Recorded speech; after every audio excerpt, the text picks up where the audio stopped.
Aaron Bush, what is a stock or an industry, you can go broad if you want, in terms of upside for investors? Because let's face it, it's been a volatile couple of months here. We're looking for some upside. What do you got? Yep. So I'm going to go big and then narrow down. So software as a service, the past 2 years have been huge for emerging software companies, but I do think this is an instance in which winners will keep on winning, and a lot of these stocks have been beaten down in the recent turmoil too. And so unlike the consumer-facing innovation, which is occurring mainly in startups and the massive tech companies, there are tons of great options to invest in small and like mid-cap software companies with lots of room to multiply. Some of these will turn into the next Oracle or Salesforce.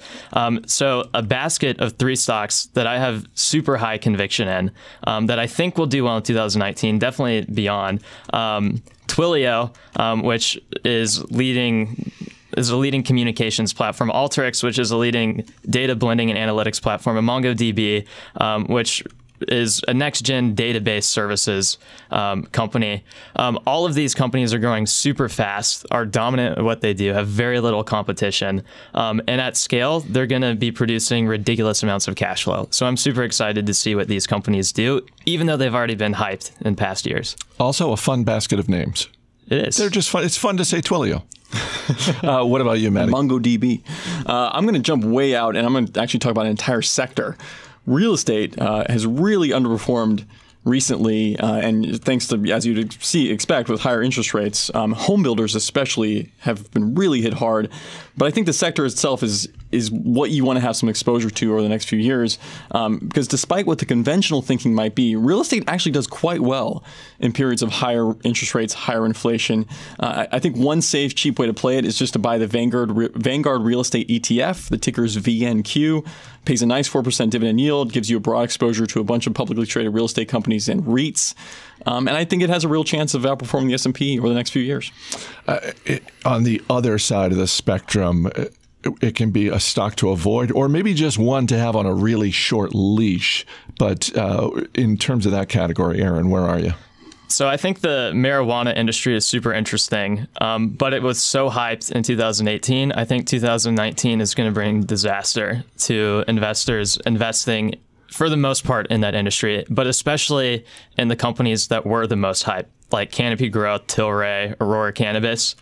If you're investing in those, watch out. 2019 is almost definitely going to be very rough. It was funny because Aaron and I, we talked back in the fall, and we both said, watch out. As soon as cannabis gets legalized in Canada, which was mid-October. You can almost draw a straight line from that point on. That was the peak, really, of a lot of these stocks, and they are down huge since then, even more so than the market we've seen. So it was just funny to it was one of the easiest calls I think you could have made, and it still has more to go. Well, and it was interesting in part because it wasn't just individual investors who were excited about this. We saw major companies, consumer brands that everybody knows, investing hundreds of millions and in some cases billions of dollars. Coke, Philip Morris. I mean, just amazing.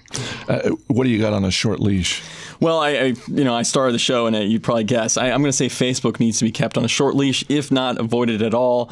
All the problems I mentioned regarding the social networking space, I just think the stock price looks cheap, and you can call it that. And if you assume that they're going to continue to grow their advertising revenue at a similar pace or even slightly slower pace, yes, the stock looks very, very compelling. I just think there's going to be a big reset in expectations across the space. And I just have big questions about whether Facebook can really effectively monetize Instagram and WhatsApp without really damaging the user experience.